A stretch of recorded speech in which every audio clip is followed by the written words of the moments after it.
Hey everyone, I was just talking with Mr. Tilted Barn here. We're trying to fit in some urgent May farm chores in between meetings while we're working as well. And we were having a conversation I thought would be kind of interesting to you because this field behind me is the one that was planted most recently, and the one that I was saying to you that I think it looks great, but Eric is not happy with it. And he was kind of going into detail about it. So I asked him if he'd kind of come on board and talk a little bit about the difference between this field, which is our south field, versus our north field here. All right, so I guess the first thing, go over here. So the first thing I want to point out is this field's got a lot of alfalfa in it, and it's got a lot of orchard grass. What you're not seeing is it's also got a lot of timothy and brome in it.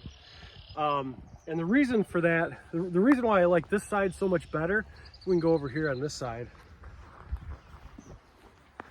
This side here has got a lot of clover in it, and it's got both red clover and it's got white clover, ladino clover. The reason I don't like it is you get one chance to plant alfalfa, and that has what's called rhizome toxicity, which means that as an adult alfalfa plant, it will kill off newer plants. And so you get one shot to plant alfalfa. And when I talked to the representative from MSU from the Extension Service, he said, look, if you're going to plant a new pasture, put the alfalfa in, because you're going to get one shot to do it. And you're going to get more tons and higher protein out of that alfalfa than you will the clover. You can plant clover anytime you want. It'll grow. It doesn't have that rhizome toxicity. So that's why, we've got some alfalfa in here, but most of it's clover. So we're not going to get the tonnage that we want. The other thing that I don't like is there's hardly any orchard grass, and orchard grass is another high sugar, high protein grass that we want.